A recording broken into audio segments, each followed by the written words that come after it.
तुझ्या भाव भयणीनो, प्राचीत काळान आमी भितर चल्ल्या आनी ह्या प्राचीत काळान भितर चल्ल्या तेन्ना संदेश आमच्या पाप साहेबाचो आमी घेवया. पाप साहेब खेरीत भाशेन आमकां 3 वस्तू ह्या प्राचीत काळान करपाक आपयता. Listening, fasting and doing both together. आयकप, उपास करप, आनी ह्यो दोनूय वस्तू आयकप आनी उपास करप एक बराबर करप. 40 दीस आसात. एक खेरीत डिसिप्लीन आमच्या जिवितान घेवपाक आमकां आनीक एक सोयीक हो खेरीत कुरपेचो काळ. आख्खें वरसभर आमच्यान कुमसारां करूंक जाता, आख्खें वरसभर आमच्यान आयकप आनी उपास करूंक जाता, पूण हो खेरीत काळ जो आमकां दिल्लो आसा ताचो फायदो काडूंक भाव भयणीनो आयज आमकां उलो. आनी हो उलो मारता आसतना जोएल प्रवादी हो उलो दिता, म्हजेशी परतून येयात. देव खूद आपयता आमकां, म्हजेशी परतून येयात.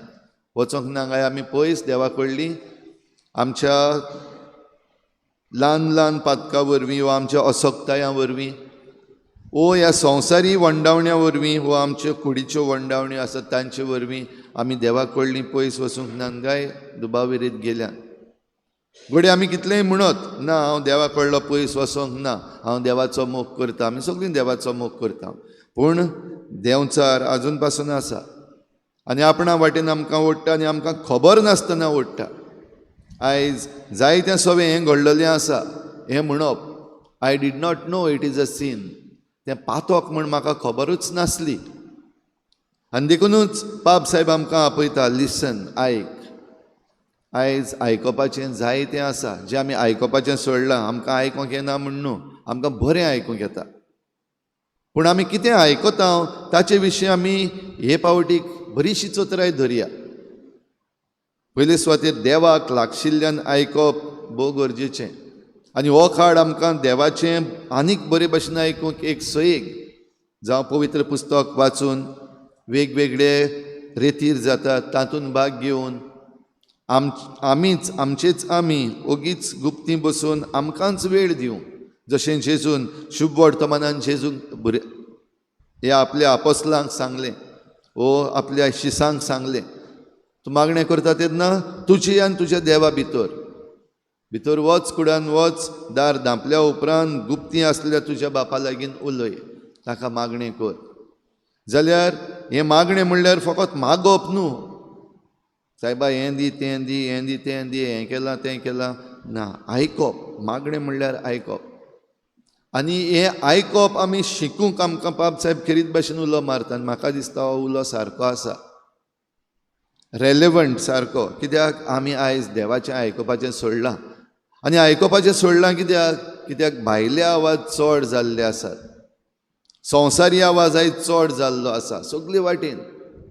आनी ह्या आवाजान आमी देवाचें आयकप आसा तातूंतलीं पयस उरल्या. आमकां आयकूंक नाका म्हण न्हू, पूण आमचे भोंवतणी आवाज चड जाल्यात देखून ह्या प्राचीत काळान देवाचें लागशिल्ल्यान आयकूंक ही एक एक्सरसायज आमी करया. जें कितें आमच्या जिवितान भितर चल्लेलें आसा आनी सुबेज आवाज कोत्ता, जावं आमचो मोबायल, सगळ्यांक आमकां आयज मोबायल लागता, जावं आयज आमचे भोंवतणी जो आवाज चल्लेलो आसा, पॉलिटिकल नॉयज, बेश्टोच आवाज. आयज जी हेट्रेड चल्लेली आसा, नाका जाल्ले मदेंच येतात, वयर चडटात, बोवाळ करतात, तांचें आयकून आमी मागीर डिस्टर्ब जाता आनी आमीय आवाज करूंक लागता. जाल्यार ह्यो वस्तू ज्यो आमकां देवाचो आवाज आयकूंक, देवाचो उलो वो देवाचें उतर आयकूंक आडकोड घालता, ते आवाज पयस करया. आनी तेन्ना देवाचें आमच्यान लागशिल्ल्यान आयकूंक जाता. आयकप म्हणटा तेन्ना एक वाटेन देवाचें आयकप, जाल्यार दुसऱ्यांचें आयकूंक गरज आसा. दुसऱ्यांचें म्हणटा तेन्ना जायतीं जाणां आयज उलोवपाक सोदतात, सांगपाक सोदतात, सोयेक मेळना. कित्याक कोण आयकना आमी एकामेकाचें. आमी जेन्ना एकामेकाक भेट्टा तेन्ना आमकां उलोवपाक जाय, आमकां आयकपाक नाका.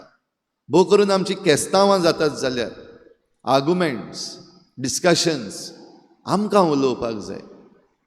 आनी केस्तांवां जातात तेन्ना जाल्यार दुसरो कोण उलयता तो आयकोंकूच सोदना कोण. देखून केस्तांवां वाडलेलीं आसात आयज. फकत आवाज, बोवाळ, नॉयज वाडलेलो आसा. कित्याक दोगूय जाण फकत उलोवपाक सोदतात, कोणूच आयकूंक सोदिना. Nobody wants to listen and everybody shouts, that is noise. जाल्यार ह्या प्राचीत काळान मुद्दम करुया, आपले आपण तें येवचें ना. कितले फावटी आपले आपण येतलें आनी देवा कडेन मागलें, सायबा हें करूंक आदार दी, जावचें ना. You have to do it purposely. Listen, आयक. म्हणटच देवाचें आयकप जाल्यार दुसरे वाटेन एकामेकाचें आयकप. एकामेकाचें आयकूंक आमकां सयेक आसा आमच्याच घरांनी, आमच्याच कुटुंबांनी. पयले सुवातेर आयकात एकामेकाचें. आयकूंक आमकां आयज सयेक आसा. आमी जितले फावटी मिसान येता, सेरमांव आयकता. जायते जाण आयज बरें बरें उलोवपी मनीस आसात, जावं सोशल मिडियाचेर, न्यूजाचेर, वा आमकां जेन्ना भेटतात तेन्ना, जावं आमचे शिकोवपी, वो जे कोण आमकां एडवायस करतात ते उलयतात, सांगतात. आयक, लिसन. आयज आमच्याहून धाकटे आसात तेय उलयतात. सगळेच व्हडले आहा ते उलयतले आनी तेंचे आमी आयकतले इतलें ना. थोडे फावटी धाकटीं आहात, भुरगीं आसात, उलयतात. आयक, लिसन टू द मॅसेज. आयज आमचे भोंवतणी घडण्यो घडटात जायत्यो. आमच्या पर्यावरणा वाटेन घडण्यो घडटात, आमच्या पॉलिटिक्सा वाटेन घडण्यो घडटात, आमच्या फायनान्सा वाटेन घडण्यो घडटात. वेगवेगळ्यो वस्तू घडत आसात, त्यो घडत रावतल्यो. आयक, पळय, ऑब्जर्व, लिसन.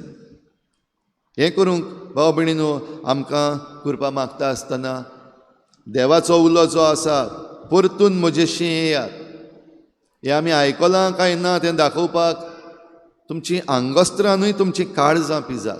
म्हणजे आमी जर तर आयकता जाल्यार आमचे भितर बदल दिसती पडटलो, एक आवटकम येतलो. आमच्या जिवितांत, आमच्या जिविताची वायट तरा आसा. आयज आमची लायफस्टायल जे भाशेन बदललेली आसा आनीक आमी म्हणपाक लागलेलीं आसा, सगळीं करतात तें, एवरीबडी इज डुईंग दॅट. जाल्यार ह्यो वस्तू करूंक आमी शिकुया. सगळीं करतात तें न्हू, पूण सारकें आसा तें करूंक. हें आयकलां, ताचो परिणाम आमच्या जिवितांत दाखोवया. उपास. ह्या काळान आमी जायतीं जाणां जायते भाशेचे उपास करता. भोव करून जेवणा खाणाचे उपास, आनी तें करप आमकां फायद्याचें. आमचे कुडीक एक सयेक रिबिल्ड जावपाक, फ्रेश जावपाक. आनी ह्या पासत हे उपास आमी करुया. करचें न्हू अशें न्हू, तें करुया. जेवणा खाणाचे उपास आमी सांबाळटा, ह्या आख्या काळान ते सांबाळया. बरें ते आमकां ताच्याहून आनीक व्हडलो उपास करपाक एके भाशेन आदार करतात. आनी पाप साहेब आमकां उलो मारता, डिजाम युअर लँग्वेज. डिजाम युअर लँग्वेज म्हणल्यार जीं उतरां आमी उलयता एकामेका लागीं, खंयचीं उतरां उलयता थोडे फावटी आमकां पडलेलें ना. तो दुसरो मनीस कितें चिंततलो, ताका कितें भोगतलें, हांवें हें उमकें उतर ताका म्हणत जाल्यार इनसेन्सिटिवायज आमी जाल्लीं आसा. आनी ह्या पासत पाप साहेब आमकां उलो मारता, disarm your language. Disarm from harsh words and rash judgments. दुसऱ्यांक दुखयता तसलीं उतरां वापर नाका, मुद्दम. आनीक एक फावटी हें मुद्दम करपाक जाय. Rash judgments. आमी सगल्यांचें आमकां आमच्या गांवांत कोण कोण आहात, आमच्या वाड्यान कोण कोण आसा, तेंची आमची सगल्यांची हिस्ट्री जॉग्राफी जाणव. आनी देखून आमचे जजमेंट्स जातात एकामेकाचे. तर कसलोय जजमेंट आमी करतले आमचो एक ओपिनियन दितलो जाल्यार तेचो बॅकग्रावंड जाणा जावपाक गरज, ताचो कॉन्टेक्स्ट जाणा जावपाक गरज. नको आसतना उलय नाका दुसऱ्यां विशीं. ह्या लँड सिजनान हें करुया. तूं नको उलय नाका, ओगी राव, जाणा जाव, आनीक माहिती घे. कसलेय वाटेन जावं तें. आमी आतां प्रोटेस्ट पासून करता, जायते जाण प्रोटेस्ट करता. वचपाक जाय म्हूण वचनाका बेस्तो, पूण जाणा जाव पयलीं, इल्लीशी तरी म्हायती घे त्या मुद्द्याची, कित्या विशीं आमी उलयता हें जाणा जाव. आनी हो उपास आमकां आदाराचो जातलो. म्हणजे जीं वायट उतरां दुसऱ्यांचेर मारपाचीं आसात, ज्यो खबरो आमी दुसऱ्यांचेर करपाक आसा, जे जजमेंट्स आमी दुसऱ्याचे करपाचे आसात, उपास कर. जेवणाचो, पिणाचो, आनी आमी जी आमची लायफस्टायल आसा, जावं कोण मोबायल वापरपाचो, वो कोण पार्टीक वचपाचो, वो आनीक हेर दुसऱ्यो वस्तू आमच्या जण एकल्याच्या जिवितांत लागतात त्यो आमी करुया. आनी त्यो करूंक हो काळ आमकां एक खेरीत आदार जावन. बाबसाहेब म्हणटा दोनूय वस्तू बाराबरी करपाक जाय. थर्ड वस्तू ताजी तीन वस्तू मागल्यात तातूंतली, listening, fasting and doing both together. जाल्यार ह्यो दोनूय वस्तू आमी बराबर करता तेन्ना जेजून आमकां शिकोवन दिल्या, आपल्या शिसांक सांगलां, उपास करूंक, मागणें करूंक, धर्मदान करूंक, दुसऱ्यांच्या आदाराक पावप, बऱ्यो करण्यो करप. हो काळ खेरीत भाशेन आमी दोयाळ्यो करण्यो जाणा, 7 आत्म्याच्यो फायद्याच्यो, 7 कुडीच्या फायद्याच्यो. नको शीक पोत्तून उक्तें कर तुजें पुस्तक आनी ह्यो 14 दोयाळ्यो करण्यो कर. हातूंतल्यान तावन आमचें दान जाता. दान दिवप म्हणल्यार फकत पयशे घालप न्हू, कलेक्शनाक सुबेज पयशे घालप हें न्हू, वा तुजे लागीं पयशे आसात तेच वांटप हें न्हू. दान दिवप म्हणल्यार जायतें आयज दिवपाचें गरज आसा. भोव करून आमचो वेळ, आयज कोणाक वेळ ना आनी ह्या वेळाची आयज आमकां गरज आसा. कसलोय बरो वावर करतलो जाल्यार तुज्या वेळाची गरज आसा. इल्लोसो वेळ, सादी वस्त, शेनवारा दिसाक निवळ करपाक येवपाक जाय, ही गरज वेळ काडपाक पडटा.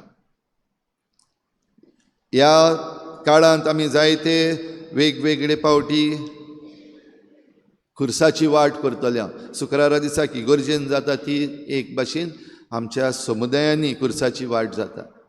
फुरसां लागीं जायतीं जाणां मेळटात. वेळ काड हें तयार करपाक, निवळ करपाक. आमच्या वाड्यान, आमचे भोंवतणी आयज जरी तर नितळसाण आसा जाल्यार शाबासकी, पूण परतून परतून कचरो जाता जाल्यार आमी एक धोरण धरलेलें आसा, सगळे उडयतात आतां, तें काडून फायदो ना. आनी तें काडून फायदो ना म्हणटा थिंगासर तो कचरो वाडलेलो आसा. घडये तुज्या घरा भायरूच आसत, घडये तुज्या वाड्यांतूच आसत. एक धाकटो वचप, एक धाकटेंशें पावल, स्मॉल स्टेप. पडला तेन्ना एक पासून आसा जाल्यार काडपाची असल्यो सुवायो करया. आनी तेन्ना भाव भयणीनो आमचें प्राचीत बरें जातलें, आमचें मागणें बरें जातलें, आमचें दिवप बरें जातलें. तर आयकुया, उपास करुया, दोनूय बराबर करुया आनी हे भाशेन हे प्राचीत काळाचे दीस आमकां पवित्र आनी भाग्योंत जावंक वावरुया.